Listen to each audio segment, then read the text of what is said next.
This week on Worldview, Trump's tariff war on the world. Whatever they tax us, we will tax them. Which countries will be the worst hit by the US president's latest plan for reciprocal taxes and non-tariff barriers from April the 2nd? Does New Delhi have a diplomatic game plan in place to deal with Trump's threats? And how are other countries reacting?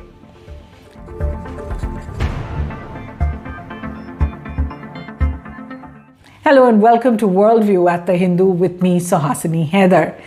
Overturning centuries of its own free market principles and decades of its leadership of the global financial system, the US's Trump administration now plans to increase tariffs against all countries that tariff US goods at higher rates. Here's what Mr. Trump said at the joint session of Congress.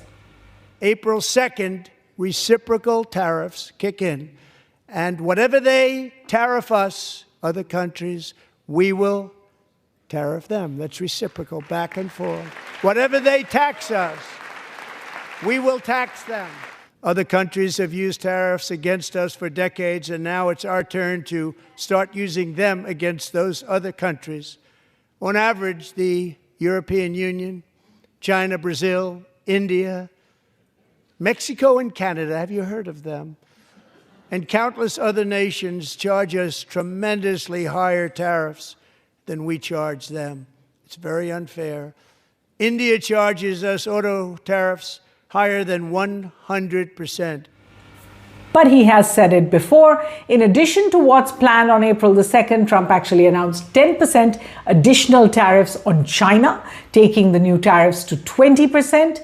25% additional tariffs on Canada and Mexico that are neighbors and have a free trade agreement with the US, and additional tariffs on specific items like steel, aluminum, copper, pharmaceuticals, and technological items.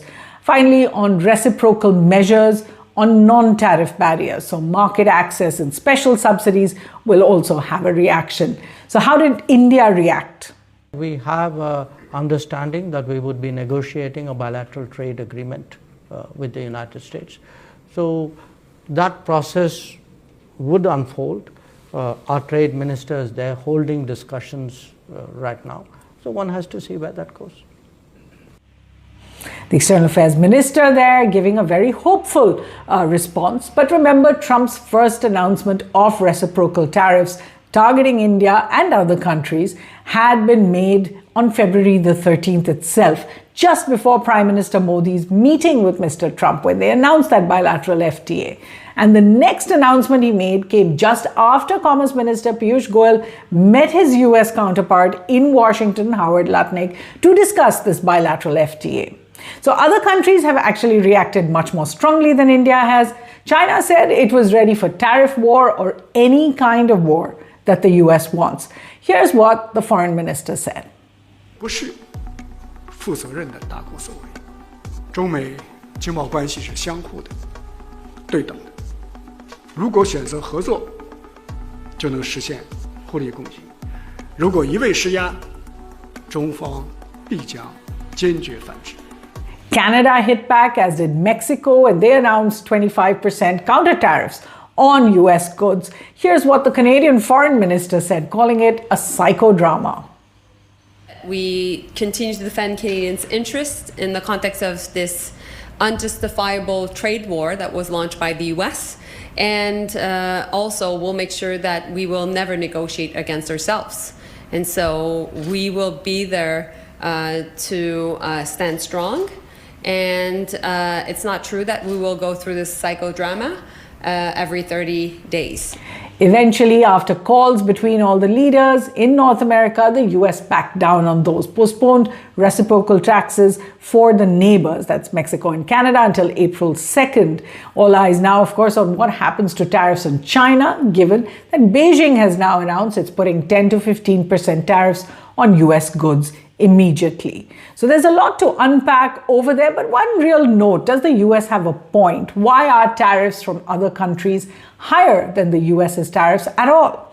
To begin with, tariffs are raised by countries who want to promote local producers for a certain product, or in a fragile industry that they want to somehow protect. It's a protectionist move, sometimes simply to raise revenues for the state, which doesn't get much else in terms of government revenues. And you can take a look at that World Bank map that tells you who's taxing the most. The darker numbers, like India, are higher tariffs.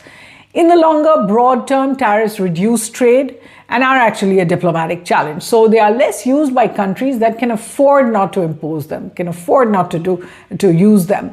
Developing countries, however, low-income countries, have higher tariffs. 78% is the average for developed economies, 1 to 2% is the average for more developed ones. Now, India taxes US goods an average, and this is just a weighted average of 7.7%. But depending on how you look at it, it is actually much more. And remember, the US average tariffs on Indian goods are just 2 to 3%, about 2.8% in all, although the US has said that the numbers are even more skewed in practice. And there are a number of specific commodities that's on. This is not the first time also that Trump has threatened action or taken action against India. In his first term, Trump 1.0 as it's called, he slapped a slew of counter tariffs on India, and in fact India had retaliated. He raised as many as 8 complaints at the WTO, the World Trade Organization, against India. They were finally resolved with the Biden administration, and he cancelled India's GSP status for exporters. This was a big one. India's exporters lost huge discounts that they were entitled to otherwise. Now, the reciprocal tariffs and resultant trade downturn now could cost India billions of dollars, one estimate saying as much as $7 billion. So what really are India's options? Really, they're threefold: to give in, to give up, or to hit back, or to give back as in the same coin. The first one, let's just look at that. Giving in. India could announce a round of tariff cuts or zero out many of its tariffs.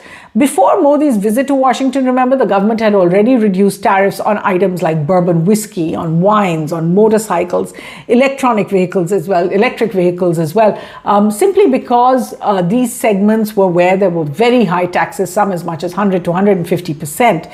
These were aimed at pleasing Mr. Trump and also perhaps Mr. Elon Musk. India also remained silent on Trump's deportation of Indians in shackles and being sent on military flights back. And then remember, India drastically increased its oil imports from the US from about 220,000 barrels per day to about 370,000 barrels per day, cutting down on Russian oil imports, which the US had passed new sanctions against. What's the second option then? Give up. India could decide to accept the tariff increases, build ties with other markets, and perhaps bide its time. By not retaliating, India would allow the spotlight on other countries like China that are intent on hitting back against the US and even benefit from trade that would otherwise go to China. So that's another kind of option. In fact, it would mean waiting it out until a full bilateral free trade agreement is negotiated. But remember, phase 1, the first tranche of that FTA is due just by September this year, but the full FTA may take a few years at least. But of course, it could also wait it out until Mr. Trump's tenure in office ends, and that's 4 years, given that in the last one, they were able to then talk about trade with the Biden administration. The third option, to hit back, impose blanket tariffs on US goods, although this will of course be challenged in the WTO if it's specific to one country. India could file WTO complaints against the United States. It could do it on its own, or it could bring a kind of class action along with other developing economies that are hit by those specific tariffs. Third, it could strengthen alternates to trade with the United States on a multilateral forum, such as the BRICS Forum of Emerging Economies.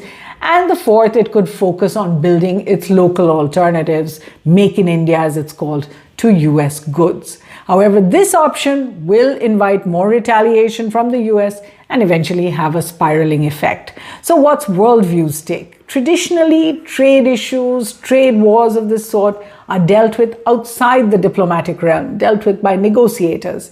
And yet Trump's tariffs really seem to be personal, with the repeated mention of India and other specific countries that he names and targets.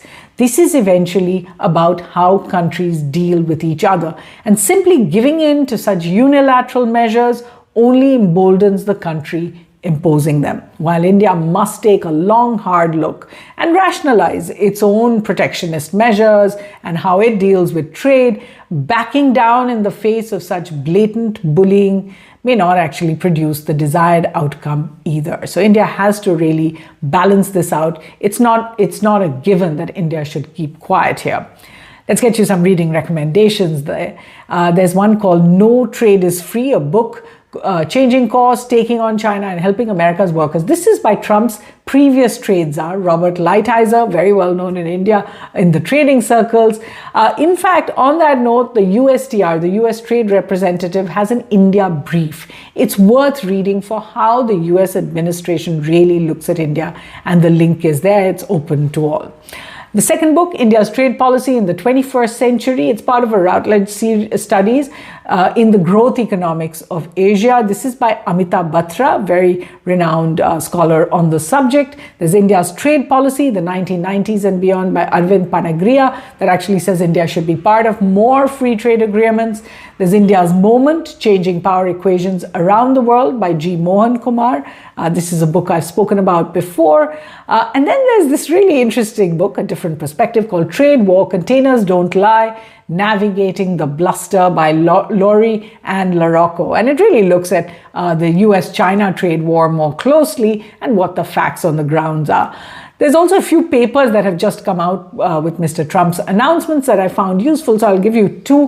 One is called Trump's Reciprocal Tariffs and India, Sectoral Impact Neutralization Strategies. This is by GTRI, by Ajay Srivastav over there. And it really is point-wise how India should react. Then there's Trump's Trade Policies, Peril, Global Economic Stability. This is by a think tank called RIS by Sachin Chaturvedi. Both of them are available online and well worth a read. We hope you enjoy reading these, and join us again here on Worldview. From the team, thanks for watching.